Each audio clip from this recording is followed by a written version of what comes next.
good looking. This is true. It's very difficult being this good looking.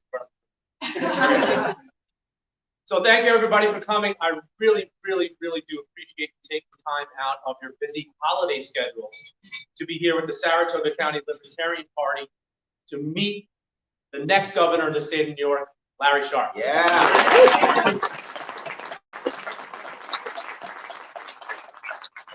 So I can talk about a lot of things before we introduce Larry, but I really want to focus on sort of what is our vision for activism here, and what do we do in Saratoga County that may be different than other libertarian parties within the state of New York and in the country are actually doing to affect change in our direction. So let's start with this. Call it out when you know. What is the purpose of politics? Why do we engage in politics? Why do people run for office? Pass legislation. Not you. I know you know the answer. Right? To decide who controls what. Right. The purpose of politics is to create legislative changes. Okay? That's the purpose of politics. Now, there are two ways in which individuals can affect that type of change. One is they can run for office and they can hold the wheels of power. Okay? We call that the direct path to power. And the other is far more unknown, but far more powerful and much easier to implement than anybody ever gives it credit for. And we call that the indirect path. That is called grassroots lobbying activism. Okay? So what do we do here in Saratoga County? You're not going to see somebody like me come to the front of the room and say, I'm running for president of the United States. Instead, you're going to hear me talk about what actions we're taking to create legislative change in Saratoga County and each town within Saratoga County, right? So what have we done? 2 years ago, at the start of the pandemic, Saratoga County Board of Supervisors thought it would be in their best interest to hand out 50% pay raises to themselves and 500 county employees indefinitely during the pandemic for quote-unquote house arrest. Saratoga County Libertarian Party found out about it. We stepped in. We blew the whistle on them. In 2 weeks, they reneged the policy. Yeah. We didn't stop there. We said it's not enough to renege the policy. The people who implemented and whose decision it was to defraud the taxpayers by stealing from them, that person needs to be fired. And in January of this year, the county administrator, whose idea it was to steal from us, was terminated by Saratoga County. But that's not all we've done. We fought Airbnb regulations in the town of Milton, in the city of Saratoga Springs, and in the town of Wilton. And in none of those instances were those regulations implemented. And today we're fighting for marijuana dispensaries. We showed up, where's my friend John? There he is. We showed up in the town of Malta to talk about the importance of having dispensaries or legal dispensaries within the town. We informed the town board there. There were already dispensaries in the town of Malta. There's a dispensary in their neighborhoods. There's dispensaries in the schools. They're not legal dispensaries. They're black market dispensaries, right? And what's our vision? Our vision is that through legal competition, you can potentially eliminate the black market dispensaries, right? So we are advocating for the policies that matter and matter to libertarians in Saratoga County. Right? We don't stop there either. We also focus on local winnable elections, okay? Local winnable elections. The first libertarian to be elected to office was elected to the school board in Saratoga Springs. They were elected by 20 votes out of 5,000 in May of this past year. We work across party lines. You know, we're not the type of organization that says if you're not a libertarian party member, we're not going to work. We see it as if you agree with us on the issues, we are allies. And we will work with you to enact legislation on the issues where we agree. And when we disagree, I will fight you to death. All right? So what's our next steps? Our next steps between now and May is to focus on getting Larry Sharpe on the ballot for the 2022 gubernatorial election. Yes. All right? No story, New York State in its infinite wisdom made it a lot harder than it normally is to get our candidates on the ballot. In fact, the petitioning burden has grown by 3 times where it was in the past. Okay? So we need to collect 45,000 valid signatures within a 6 or 8 week period, all throughout the state of New York, in order to get ballot access. The good news is that it's absolutely doable. Yes. Okay? You guys can clap for that. We're gonna need volunteers, right? This is gonna be largely a volunteer effort, right? We're gonna need folks to understand how to petition, where to go to petition, what to write on the petitions, right? So that we can get Larry on the ballot. So I hope after this event, you all agree to help us come April and May during petition season. Okay? And with that, I will introduce my friend Larry Sharpe. I'll tell you where I met him real briefly. There was a upstate conservative committee meeting in 2018. He was running for governor, and he came out and spoke, and they had me interview him in front of the room. I know those guys really well. Dave is in the room here, or he was in the room. There he is. Okay, yeah. So I was interviewing, and I'm like, man, this guy is amazing. He is incredible. And then I'm watching him throughout the entire campaign. He's barnstorming the state. Now, I've never seen anybody, any candidate do that in New York State ever. New York State's a giant state. This guy's visiting every county. He's talking to people, and he's dynamic. So when I met him at UCC, I said, that's it, I'm signing up. Left the Republican Party, came here to the Libertarian Party, and since then I've been trying to grow this organization so that when this guy gets another shot at it, we're better prepared, and he actually has a better chance of winning. And with that, I'll invite up my friend Larry Sharpe.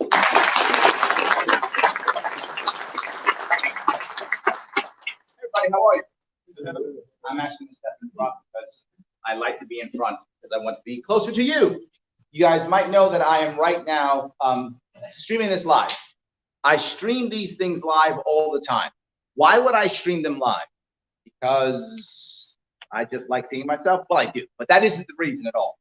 The reason why I do this is severalfold. Number one, I want you to know that what I say to you doesn't change when I talk to somebody else.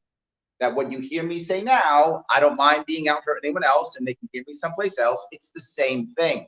I'm not adjusting my story depending upon where I am. That's why I do it live. There's another reason why I do it live. I do it live because in case someone ever wants to say, Larry said this horrible thing, and they pull it out of context, and the context is right here.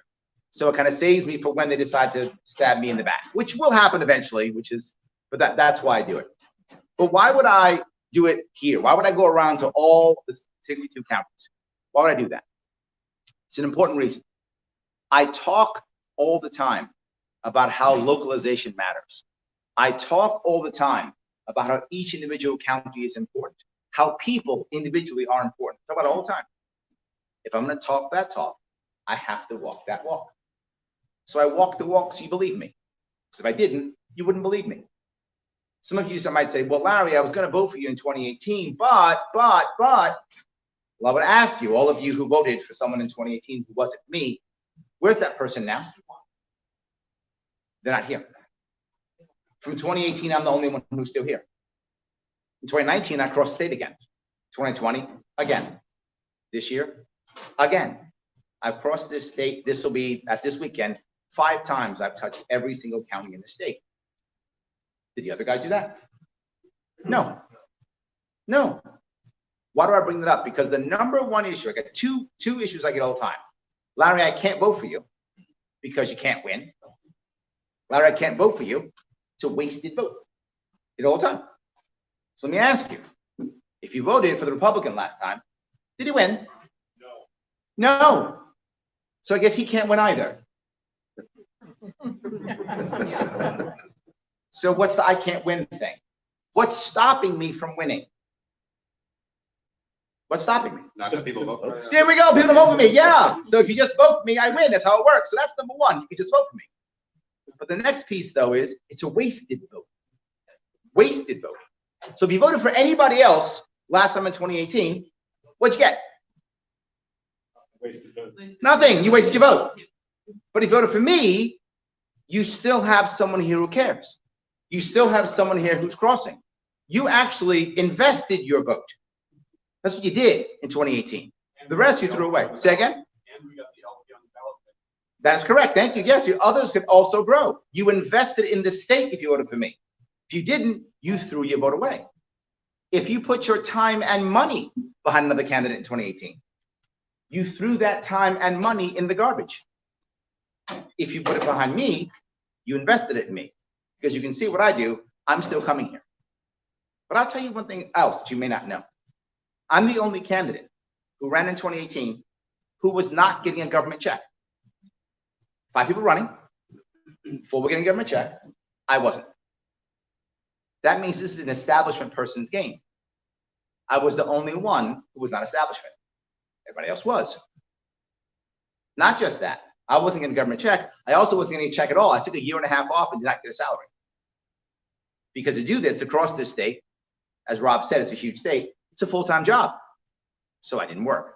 I haven't worked for a month now, I've already quit working. I won't work now for the year. So I won't get a salary for a year. Don't feel sorry for me, I knew what I was doing.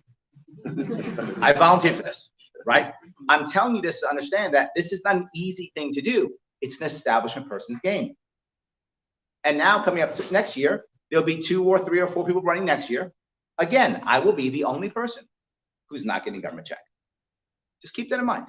When you're deciding who you want to support, who you're going to vote for, who cares about you, who knows the problems you're actually dealing with, who understands what you're actually dealing with. Someone who's had a government check their entire life, or someone who's not. Who actually cares about this state? Someone who's just getting paid to run because they're next in line, or someone who actually will sacrifice to come out here and make this happen? You should ask yourself that question before you make that vote. You also something else you might not realize. I was the only one who actually had a plan. I know, crazy, right? I'm the only one who had a plan. And my plan was literally on my website and has been on my website for 4 years.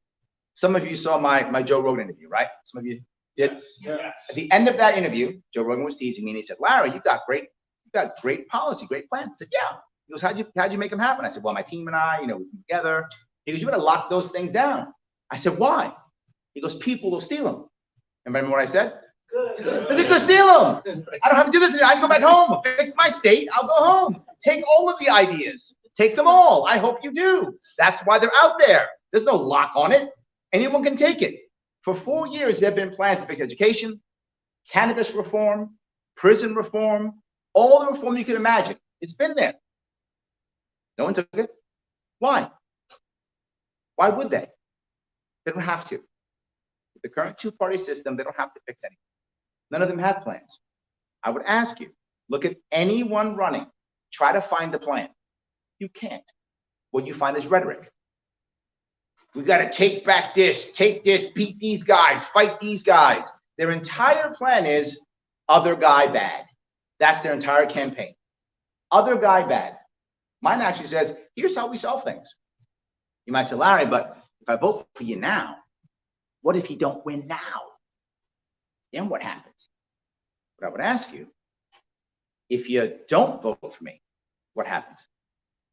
The same old thing. The same old thing. There's no change. If you vote for me, enough of you vote for me, I win the thing. If I don't win it, I get in debates. Could you imagine if I'm in a debate stage and I actually tell someone, whoever's running, whether it's Her Majesty Queen Kathy or the Kingslayer, Letitia James, whoever it is, some of you get the Kingslayer joke? Yeah. You got that? So yes, whatever the case may be, whoever it is, whoever's running, and I say, here's an actual plan to solve something. And they can't just go, "But you're bad."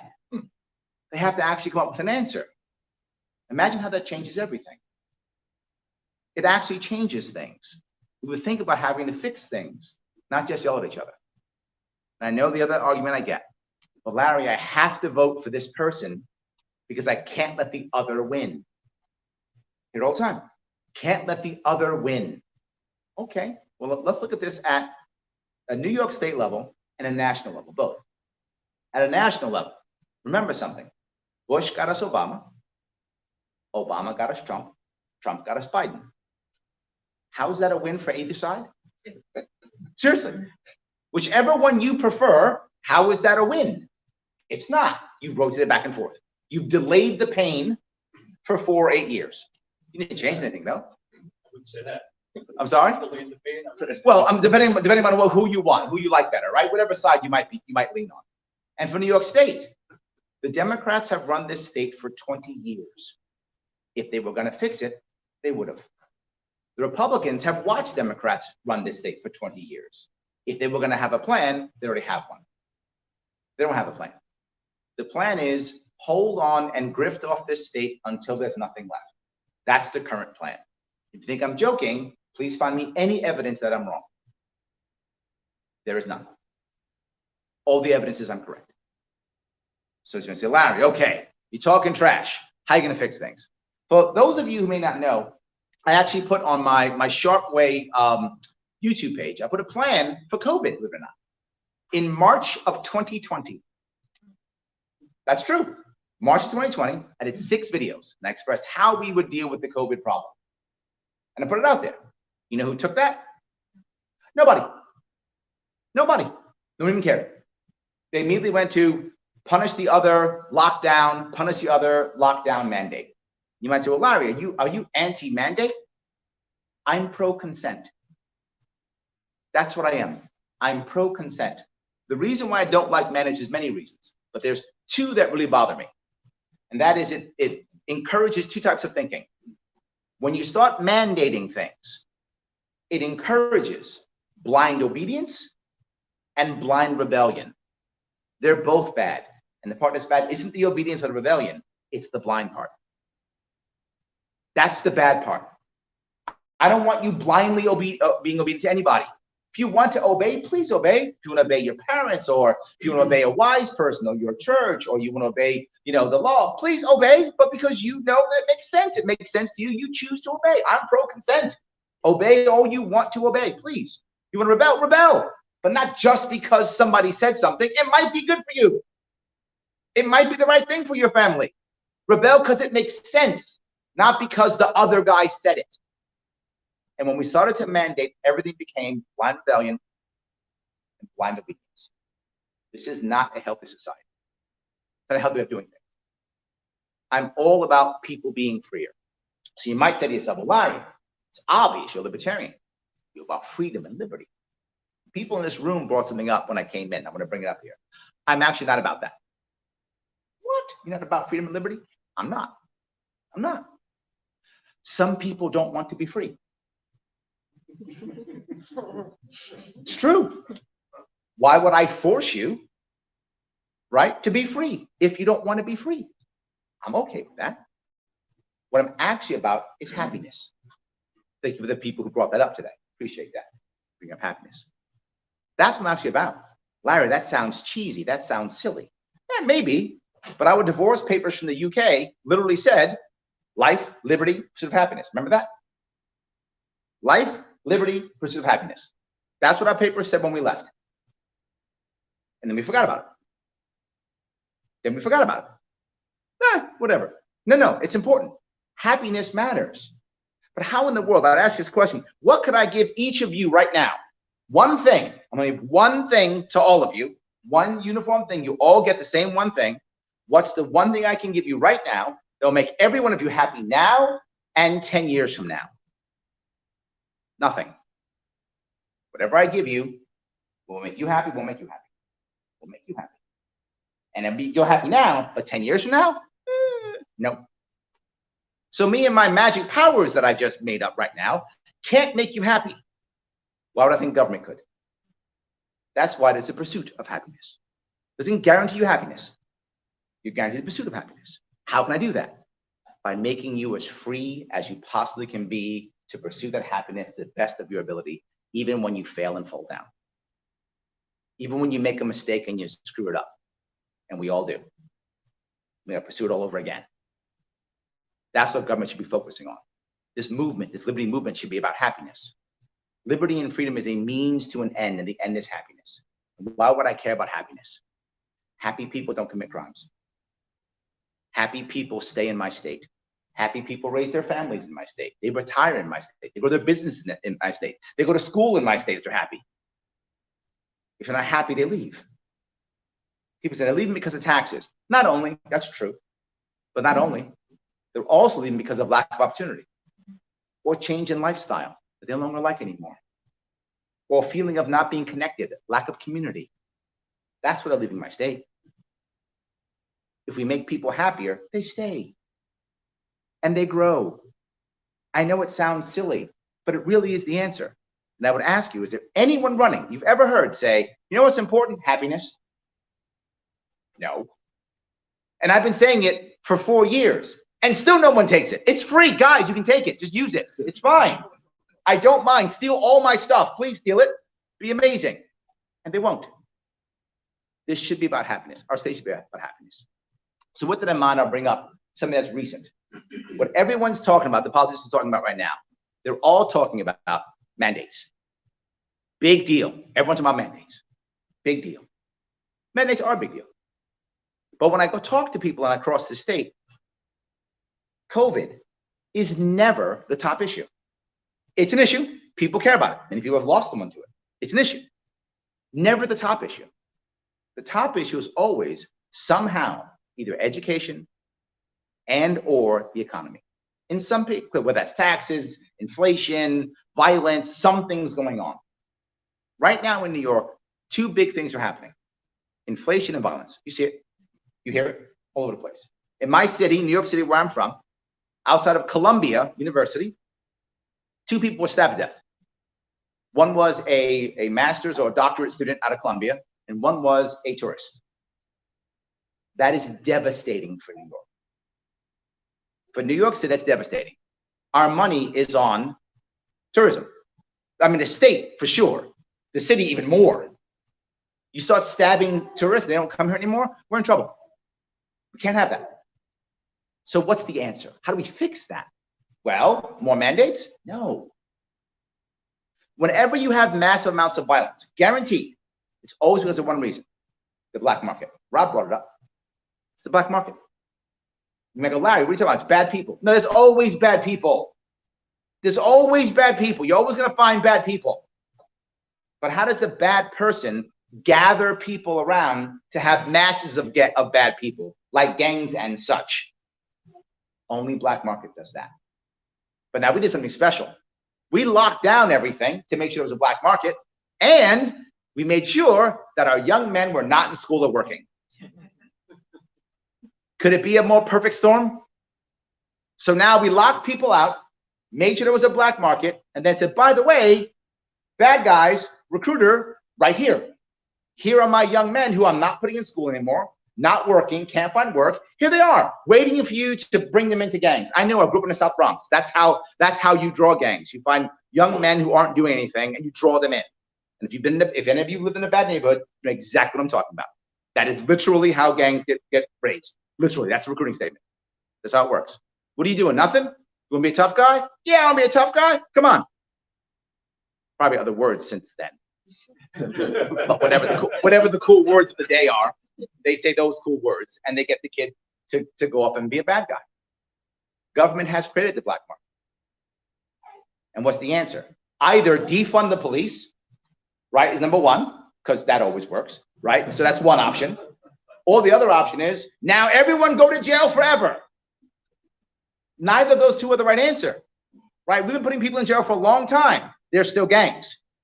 We've been letting people out of jail. They're still gangs. Neither of those things work. What does work? Let people work legally.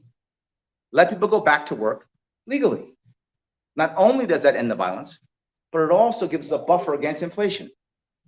Inflation is too much money compared to goods and services, right? But inflation is too much money compared to goods and services. Well, let's make some more goods and services to buffer against inflation. It's not going to stop inflation. Most of that's from the federal government, so I can't stop it. But can I buffer it in my state? Yeah. So what has our answer been? Fire more people. Am I wrong? Our answer has been fire more people. That's the answer. So let's make inflation worse by having less goods and services. Let's not buffer inflation. Let's make it worse. We have gang violence. What should we do? Lay off some more young men? So we've done. We're literally leaning into the problem and making it worse and acting like we're fixing it. And I would ask you, has anyone you've heard, TV, radio, internet, anyone said what I'm saying now? No. And I say it openly. They don't want to fix it. They're not going to fix it. There's no plan to fix it. I know that sounds doom and gloom, because it is. You're watching it. Everyone in this room knows at least one person who's left this state. Am I correct? Is there anyone here who does not know anyone? Thank you. Many. Yes, you know many. Yes, yes. Recently. And there are dozens of people in this room, and all of the, please, you can't see it's dozens of people. Dozens of people in this room, and not every one of you knows people who've left the state. We've lost 2 million people in the last 11 years. Our budget's gone from $190 billion to 220, and we've lost $500,000 people since then. We're paying more taxes, aren't we? That's kind of like regular math, isn't it? I don't have to have a degree in mathematics for that one. That's our future. We can change it. We can change it with actual plans. I would ask you, what's the Democratic plan to change that piece? Raise taxes. Raise taxes. We'll just raise more taxes because we'll tax the rich, because that always works also, right? It's always worked. We'll just tax the rich because the rich won't leave or find tax havens or just write the laws themselves to make sure that they get around it, because that never happens, right? What's the Republican answer? No, theirs is debt and spend, right? Lower the taxes, but keep spending the money. That's correct, yes. So Democrats are tax and spend, Republicans are debt and spend. That's it, no difference. Or worse, there is no answer. You might go, Larry, well, why are so many people going towards bad answers? Because when you're in trouble, and when you're desperate, and when you want an answer, and people don't have an answer, you take whatever answer is. Because that's what humans do. If you think you're drowning, and a hand comes out, you grab the hand. You don't care whose hand it is. You just grab it. There's a hand there. I'm grabbing it. And when people believe they're in that situation, they will say yes to anything, to include, we'll just magically do Medicare for all or something. Right? Because that's the hand that's there for me. I'll grab it. And we grab it. We don't have to. I'm going to give you a couple of answers that we can deal with right now if we could. Just a couple of them.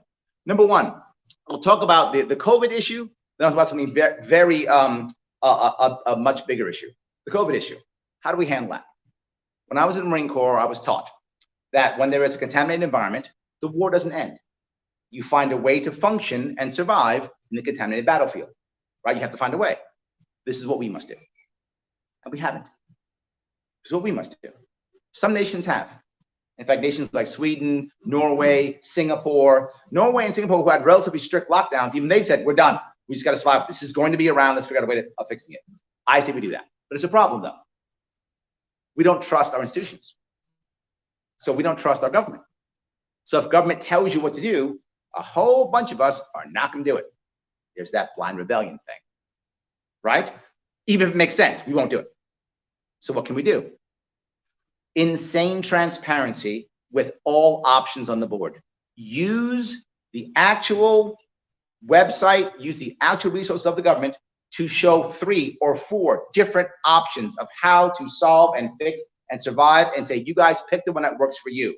Even if it doesn't work, one rule though, as government are transparent, you must be transparent back to me. You must tell me if it's working. That's it. So now what I'm going to do, I'm going to head outside with my inspectors. I'm not going to punish you if you don't do what I say. I'm just going to give you a stamp if you do what I say. That's it. If you don't, I walk away. Good luck. And I'm going to let others do the same thing. They already have it now. It's called the Well Health Safety Seal. It's a private organization. It decides what they think are correct, and they'll give you a stamp on your store, on your retail outlet, if you do what they think is correct for safety. Now, you as a retailer, you as a business owner, you as an individual private citizen have the option of picking the one that you want and putting that stamp on your facility, in your building, on your hotel, whatever you want. And the consumers decide what they trust. They decide. And if we find out over time that the government's right, you might start trusting government again. If you find the government's wrong, guess what? I don't have to double down. I can say, I was wrong. These guys were right. Let's do this. Because I wasn't forcing you. Does that make sense? We start doing that with government, and you will see us begin to have a better government. You'll see people begin to trust institutions again. It will take time, but you'll see it happen again. Insane transparency is the answer. That's how we start making this happen again. And we figure out how to make it work in your county, in your community. We can make this happen. It's difficult. It'll take time, but it can be done. So that's how we deal with that. Let me go to the actual bigger issue, which is the budget, which is people leaving. I have one very radical idea, which I think is an amazing idea, super cool and awesome, because of course I say it, so I'm totally biased. New York State is going to find a new way of paying for education. And that way is New York State is going to create a currency, a New York State currency. Yes, that's what I'm saying. It will either be based upon gold or cryptocurrency, one of the two. We will use it. Yes, oh, clap. Yes, absolutely. If the Fed can make money, why can't I? So yes. So the problem with making a currency, though, is who's going to use it? Who's going to spend the currency, right? It's difficult. How can you possibly do that? First, if it's illegal, yes, as long as it doesn't cross New York State lines, it is legal. It can be done, right? If it crosses state lines, then it competes with the dollar. That's illegal. If it doesn't cross state lines, it can be done. But why would someone spend it? Because New York State is going to spend the money, which is going to be called the Yorkie. Yes, like the cute little dog. Yes, it is. It will be called the Yorkie. So we will spend the Yorkies to pay for education. So you want to sell books to us. You want to, lease stuff to us. You get paid in Yorkies. That's it. I'm not joking. You're getting paid in Yorkies. I'm going to create a $60 to $70 billion industry overnight. Market overnight. People want that money. They're going to leave that on the table. Too much money. But Larry, they're going to want to spend dollars. Absolutely they will. So why don't we have our banks here in New York State transfer from Yorkies into dollars for a small transaction fee? Don't banks love small transaction fees? That's one of their favorite things, is small transaction fees. And they can get these small transaction fees every single month. Because teachers won't want to be paid in Yorkies. They'll be paid in dollars. Awesome. Transfer it over. Boom, they get your dollars. Boom, it happens again and again and again. And more importantly, that money will come directly from Albany. Albany creates the currency, sends it off to all the school districts. $18,000 per kid in whatever district you're in. There's your money. You might say, well, Larry, wait a minute. So you're saying the money follows the kid? Yes, I am. I'm saying the money follows the kid. That's what I'm saying. More kids in your district, more money. Less in your district, less money. But Larry, what if I want my kid to go to private school? What if I want my kid to go to homeschool? Great. $4,000 Yorkie credit for you to send your kid to public school, to a private school or to homeschool. All of a sudden, people are able to get a little market in homeschooling here in New York State, selling Yorkies back and forth. Not a bad market to create, isn't it? Nice niche market. Not just that. Guess how much all private schools start costing? $4,000. Yes, of course they will. Why? Because that's government money. And boy, people love government money, don't they? Done. All of a sudden, people can now take a chance and change what they want to change. But Larry, what about the Board of Regents? What about all the power that the boards have over our local school districts? Well, if there's no grants going back to the state, there's no grants going back to the federal government, there's no strings attached from the federal government or from the state government. Your local school actually has its own control. Larry, what if you want to combine or not combine? Do so. The money's the same. Combine as you want. Whatever makes sense for you. You gain more control over your school district, just like that. But Larry, I still like my school district, but I want to homeschool. Awesome. You can still use the facilities. So homeschool your kid, but be in the football team. Homeschool your kid, be in the math club. What do I care? I still want to build my community out. You could do that too if you wanted to. Absolutely. No worries. Whatever you like. But I'm still not done. What about all those administrators in our school districts? Every teacher in New York makes about $80,000 a year, give or take. The average administrator makes about $200,000. Most of those administrators are there because of federal mandates or state mandates. They just went away. Someone's getting fired. I'm not going to decide. I'm the governor. I'm going to decide those things. I provide a surplus to the local districts. They decide. They keep the good administrators that are valuable, the principals they need, the vice principals they need, and they fire the grant writers because they're not required anymore. And they fire the bean counters, not required anymore. But wait a minute, we got to keep spending our money, Larry. No, that's the old system. Right now, if you guys remember this or know this, in our system right now, in the education system, if you don't spend your budget, you lose it. So what happens at the end of the year? Buy a bunch more books. Buy a bunch more this. Build out a new football stadium. How about instead, get your money, you don't spend it, save it. Nuts. I know, crazy. You can build your football field whenever you want to build your football field, not just when you get a grant from my friend who happens to make football fields. Yeah, because it is. Keep your money. It's okay. But I'm still not done. You're saying, Larry, this sounds great. It takes $60 billion off our budget. Yes. Goes from about 220 down to about 160. Amazing. Still higher than Florida, but still better. So we can lower our tax burden. But two, it gives more choice in school. Yes, by default, absolutely. Wait, I get to lower my local budget, my county budget. Yeah, but there's one more thing. If Albany's paying for the school, what's the requirement for school tax? There is none, which means school tax goes away. And depending upon where you live in the state, that's about a 50% cut in your property tax. Some of you higher, some of you lower. Depends on where you live. Up to about 50% cut in your property tax. What happens right away? Immediately, rent stabilize, if not go down. Now the youth can stay. They don't have to live with their parents. They can actually go rent someplace and survive. It's more affordable to buy. And it's more affordable to buy. And guess what else will happen? Retirees will stay. They won't pack up and leave. Our retirees will leave like there's no tomorrow, and they're spending their pensions that we earned here in some other state. I want them to have their pension. I just want them to spend it here. I want them to spend the pension here. But we're paying for the pension, and they're spending it in Florida. They're spending it in Arizona. They're spending it in North Carolina and Tennessee. Spend it here. And it's not their fault. We've made a world to where they need to leave. Let's fix that. They'll stay here and spend it here. All of that changes with one massive reboot. I would ask you again, has anyone you've heard given you any answer for any of the problems I just covered with one idea? None. None. This can work. People can hear us. They must hear us. If I win, it changes the entire nation overnight. That's not a joke. There's no hyperbole. The entire nation changes overnight. If I do well to get in the debate stage, it changes our state overnight. Imagine I come in second, even third. Imagine what happens. People will listen to me. The ideas I've been talking about, now we have to discuss. Something might get fixed in this state. If you care about this state, as I do, and you want to make a real commitment and vote this time Libertarian, no matter what. Does it make sense, everybody? Yeah. Thank you so much. Thank you. I'm happy to take any questions or comments about anything. I went a bit long. I apologize. But if there's any question or comment, I'm happy to take any of them. I have blown you away. Okay, yes, go ahead.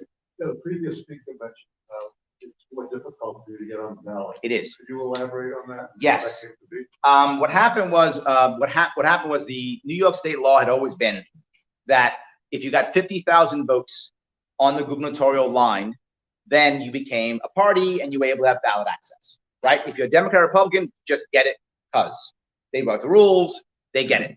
I'm not making that up. That's just the rule. They get it. So anyone else has to get that. We got that.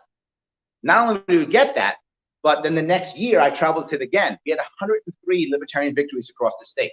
We went from 0 to 103. Now, many of those were fusion candidates, meaning they were both combined, like Democrat, Libertarian, Republican, Libertarian. But there were about, if I remember right, I think there were 8 or 9 only Libertarian candidates that actually won across the state. And they went, no, you can't do that. That's like impact. That's going to ruin all our gerrymandering. And we've been gerrymandering for years. You're going to ruin all our gerrymandering. And now we'll have to come up with actual answers and solve stuff? What? No.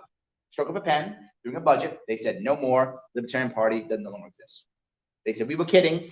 You now have to. And they told us during the COVID lockdowns, before we even had a choice of me deciding if I wanted to run again or whatever the case may be, they said you now have to have a presidential candidate who gets 130,000 votes or 2%, whichever is higher. So in the middle of the agreement that we had, 4-year agreement that we assumed we had, they just said, no, we're changing our mind, and now you must do that. And we were not prepared for the presidential candidate to make it happen. So we lost ballot access. That's what happened. And now they said, oh, now you've lost it. How many votes you get, Larry? About 100,000? Okay, you need 130,000. Take that, Larry Sharp.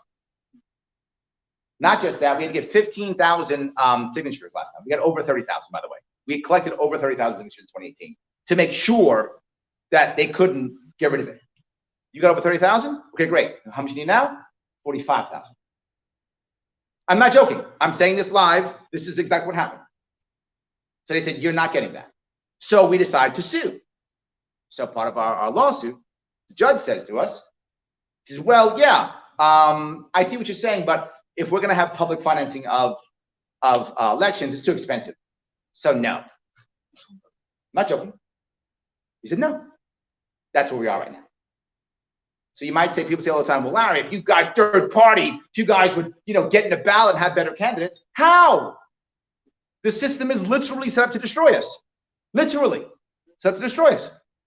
If you're a Democrat or Republican, either in this room or watching now, your party every single year sues to throw people off the ballot. It actually happens. They sue and what's the damage? I would ask you, as a citizen, what is the damage of having some extra guy or gal on the ballot? What's the harm? None. But what's the harm of throwing them off? You've just disenfranchised voters. There is obvious and clear harm in throwing someone off. There is no harm in keeping them on. Yet judges consistently throw us off. They are literally punishing us and taking away your First Amendment rights. Literally. Remember, they remove your choice, they remove your voice. And that's on purpose. But I'll go one step further. All these areas, they're going to be gerrymandered again coming up here. They've been gerrymandered forever. You see it.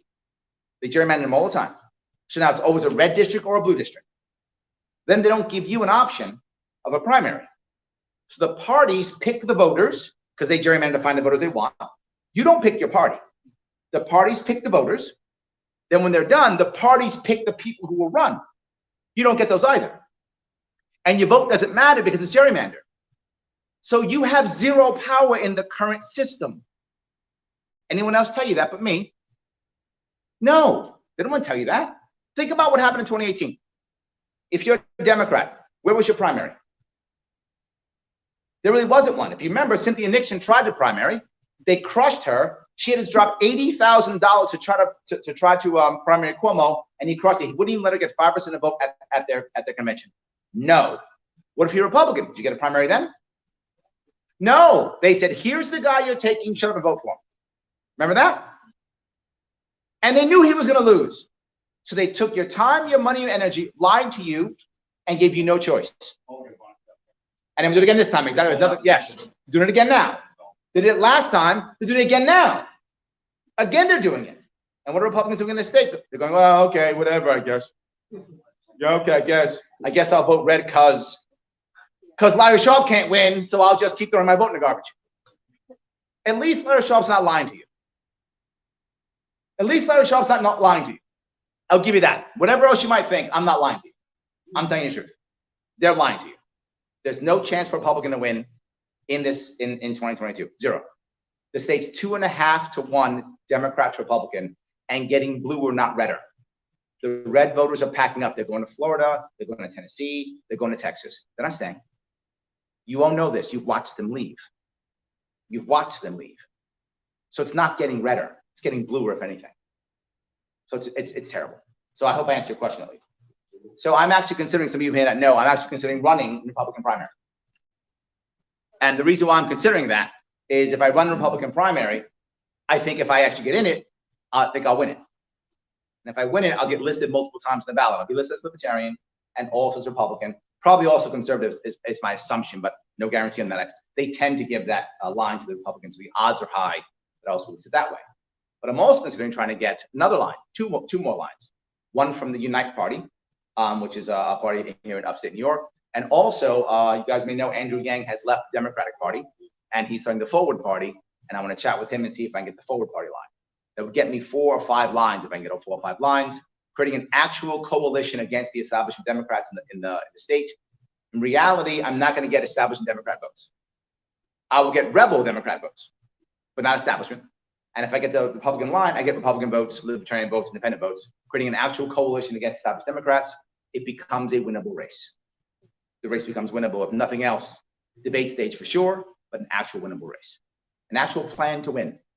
See, I lost last time, but I would say this: if you get your butt kicked, you don't learn anything, you just take a butt whipping.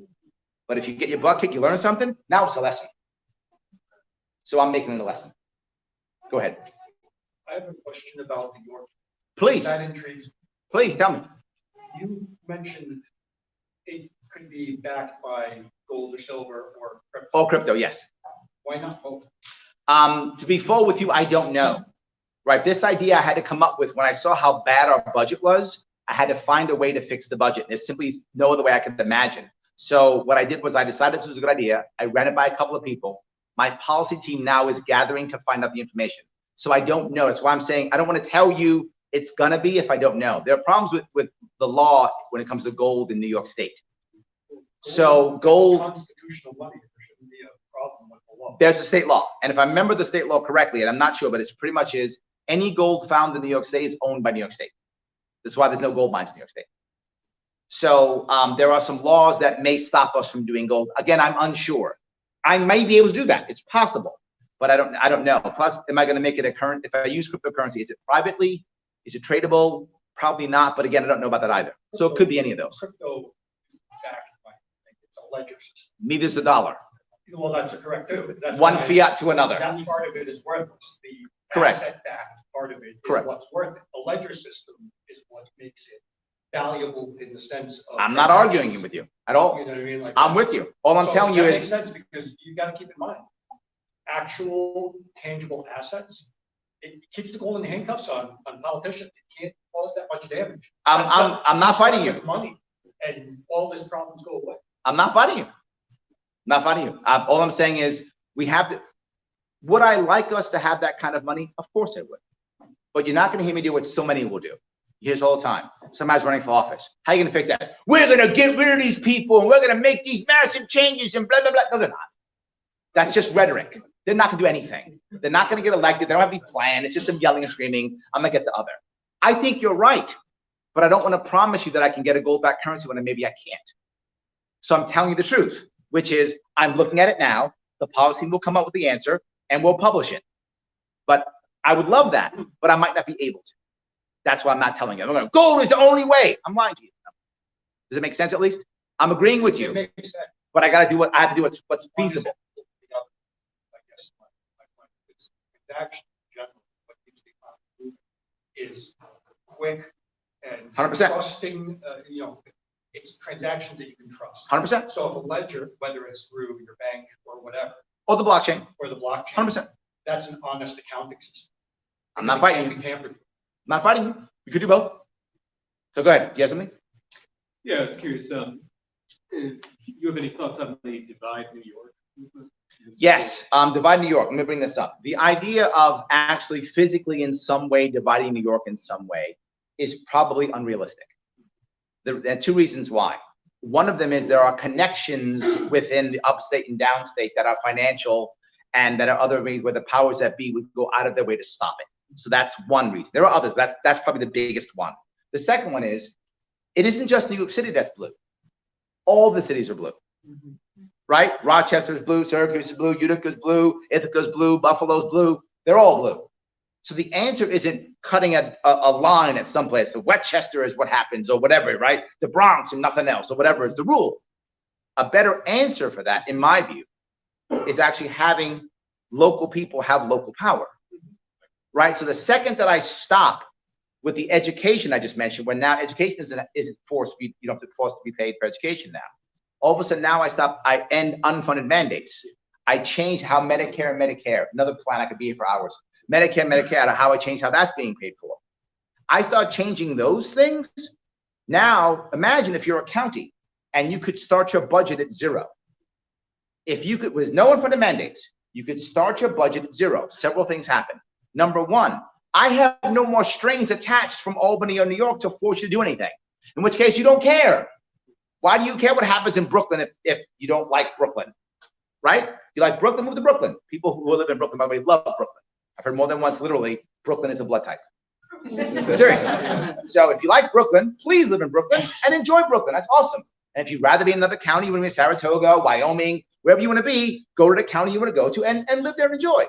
So I think if you do that more and allow more money to be in the county and not in Albany. That is correct, yes. But the appeal of the Divide New York thing, I think is exactly what you're talking about. We're gonna cut out those. Yep. And people like the idea of drawing these lines. Yep. Whereas I think your working idea is extremely powerful and interesting, but also hard for the average person to understand. Yep. It sounds strange. You're right. He's doing something, cryptocurrency seems almost like it's criminal or Yep. something like that, right? You're correct on all those things. You're correct on all. You're correct on all those things. But I can't see of another realistic answer. Yeah, sure. That's what I'm telling you. I'm trying to find the best realistic answer to make changes fast as possible that will make people happier faster. And once we start the ball rolling, it will keep going. Guys, to the ball rolling. Go ahead, please. Just 3 questions. Got it. Okay. Just only 3. Yes.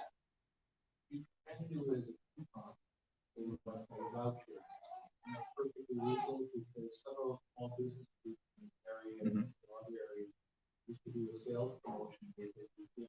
You could buy small business dollars. Sure. Gift cards and pass them on. And that would be, the U.S. Constitution says a state can amend its own goals to a point. Yep. I was wondering, would somebody be able to change school districts? Whatever they want. Absolutely. Doesn't matter. Yeah, every single year, you simply look at how many kids are in district. There's your money. You want to redistrict, shift around. You want to build a new high school. You want to send kids to one high school, another. Okay, do whatever is appropriate. Yes. And the third thing is, I'm the chair of Divide New York Caucus. So personally, I think it will work. Of course. So you wouldn't be the chair if you didn't think that. Of course. And I would also say that we have worked out the financial and other issues involved. There's 2 bills in the legislature divided into a constitution. Forming a new state. Correct. Yes, I think that's right. Yeah. So the state, the idea of a state. Yeah. Could you find autonomous regions? I think so. But here's what I would do. Why make 2 autonomous regions when I can make 62? They use 3. That's my point. I'm sorry, 3. Why would I make 3 when I can make 62? Because 62 can't support itself. This is true, but then those counties could get help. Those counties could get help. Absolutely. Those counties could agree to join other counties. You can create, there's no reason why they couldn't create their own local connections, right? You're looking at size versus population, right? The largest size county in New York State is St. Lawrence County. It's the largest physical size in our country, in our state. And the smallest one, believe it or not, is Manhattan. That's the physical small. But by population, the largest is Brooklyn, and the smallest is not Herkimer, I'm sorry, Hamilton. Hamilton County is the smallest. Hamilton County only has about 5,000 people, 4,500 people in it. It's a very small county. Yeah, say again? Doesn't even have that anymore. Is that right? So even less than that. So like 4,000 people in that county. It's a very small county. Brooklyn has 2.3 million. You don't have a clause in the state So. constitution. There we go. So maybe that will happen. And I'm okay with that too. So I guess my point being, if I believed that I couldn't get more autonomy, I would go with Divide New York if I thought it would work. But I don't want to go for just that. I want to go for 62. I want to go for something bigger. Would I accept yours as a consolation prize? Yes, I would. But I'd want to go for all 62. That's what I like to do. Does that make sense at least? I understand. Good, thank you. And that's what I wanted. It's fine. Look, to be full with you guys, one thing I promise you, I will answer every question. You won't always like my answer, but you will get an answer. And I didn't ask if you agreed. I simply asked if you understood. And you said you understand, which is fine. All good. To Rob's point, if we agree on 80%, we're allies. We're allies. Certain things we'll fight on, others. And you and I go in the same direction at least. So that's something. We are going in the same direction. I think I want to go further than you want to go, but it's fine. We'll go. We'll stop where we stop. Go ahead. I was wondering more about you as an individual, like if you could maybe share what are your 3 to 5 top values? 3 to 5 top values. I'm not sure what that means. But let me give you a couple things that matter to me. I'll give you personal and then policy. Personal, as you've probably seen, I hope you've seen, I am very bothered by lying. People who know me know that I'm very bothered by lying. So I'm always trying to say the truth. I go out of my way and I follow the Gary Johnson model. If you tell the truth all the time, you don't have to remember anything. It's one of the reasons why I record myself in almost everything I do. I back my facts. right? If I'm lying, I'm busted, right? So I'm creating an environment to where I can't lie. Does it make any sense? Right? I'm still human, so I can still be corrupted or whatever possible as anybody else can. So I create environments to where I can't lie. It makes no sense to lie. So that's why I take myself constantly all the time. I produce content all the time like this, right? I'm doing it all the time. And if you notice, if any of you watch me, I've been doing this for about 5 years now. Never have I had any notes. Never, not one time. I do everything live. Never had notes. Tough to lie. So I create an environment where it's very difficult to lie. Plus, I have people on my team who I know don't think the way I think. I'm a big fan. My second thing is the most critical way to have success in any organization is diversity of thought with unity of purpose. That's critical. Diversity of thought with unity of purpose. So I create, and by the way, just interesting fact, if any of you want to check, 2018, my campaign team, a newspaper, I think it was maybe County and State, maybe, I forgot, one of those two, whatever it was. They actually did a review of all of the campaign teams in which had the most diverse team. All of the teams.